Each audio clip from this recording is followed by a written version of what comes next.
This is a Rotring rapidograph, but it doesn't look like the ones we are used to see. These are much more recent ones, but this one, it's quite an early one. It's not the first one, but it was made around in the 50s or the 60s. And I'm showing you how to take it apart. Disclaimer, before trying to take it apart, please make sure that you soaked it a lot. Keep in mind that these have more than 70 years, so the clogged ink can make some damages. So please be careful and patient.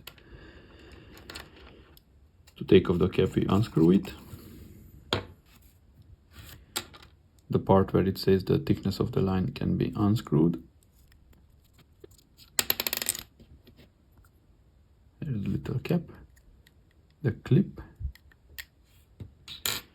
and we can push out the inner cap with our fingers to start it, and then with tweezers. Here is the inner cap.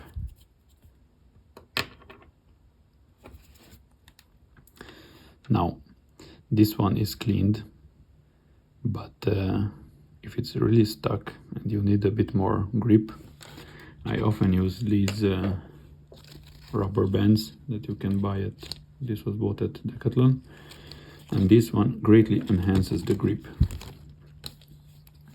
to try to catch it.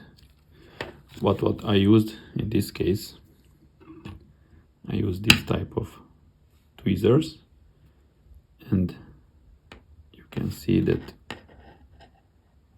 the nib is not completely round.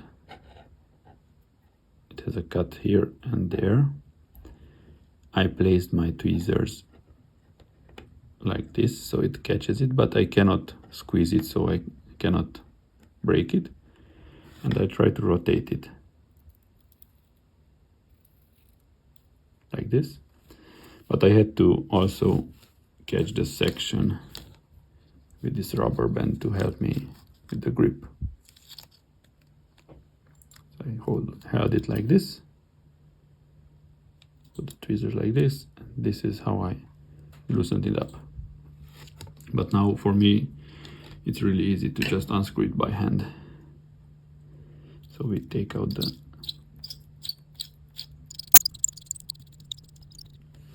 the nib assembly. Also, if you want to take out and thoroughly clean the nib, if it does not rattle like this one rattles, you can move out of place with your finger a bit this wire that prevents getting it out. In the meantime, you just pull it up slowly and carefully. This is the weight with the needle. This is the nib. To take apart the barrel, we have the end cap that screws out, and the piston that also screws out. To take out the piston, you just move it to the maximum. If you do not have to take out the piston, I would suggest keep it as it is, because you will see that it's kind of tricky to put it back.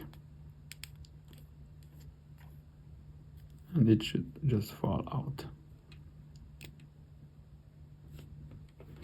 I would not take out the pin that holds the translucid plastic part, because I managed to break one of these pistons on another Rotring.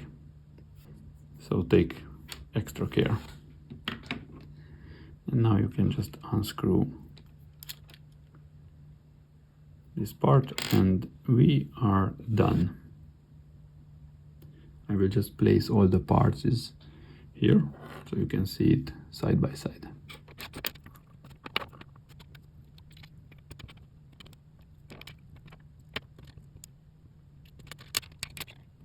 Here you go. This is the dismantled Rotring rapidograph, and now I will just put it back into place. You can see there two tiny grooves,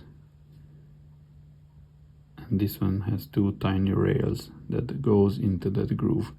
And now you just have to align everything up so it catches it. Okay, and when it catched it,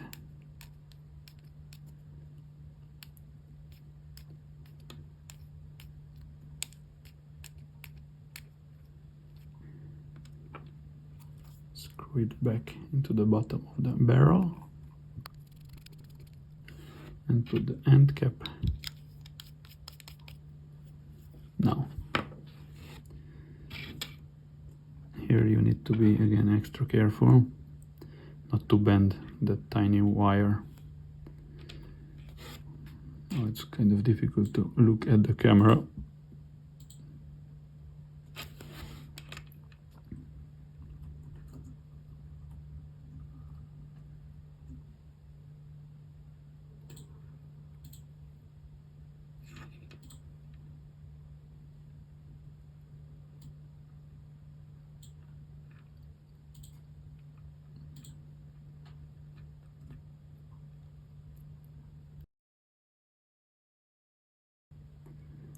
Bend that wire a bit, that holding wire, not the nib wire, and just wiggle it a bit so it falls in.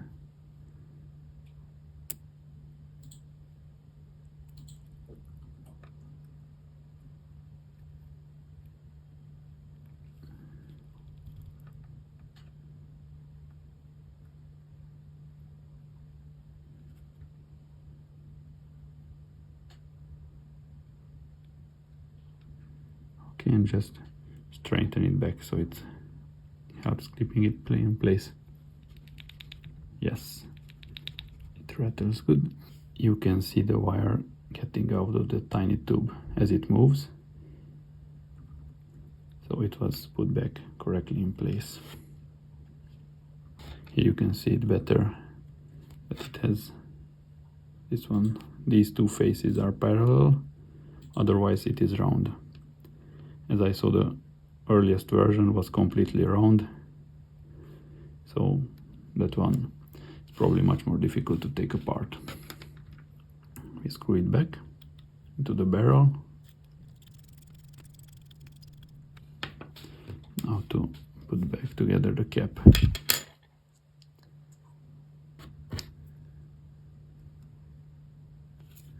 So you can see that it will sit like this. And just place the inner cap, wiggle it a bit so it's in place, push it with an... Okay, just got back.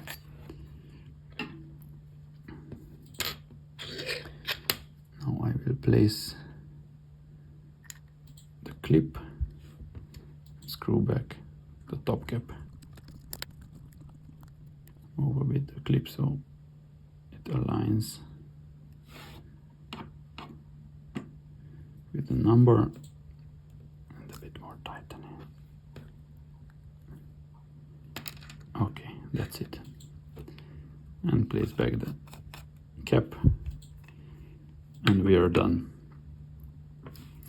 So that's it, how you take apart and then reassemble a vintage Rotring rapidograph. Hope it helped you. Have a nice day. Bye.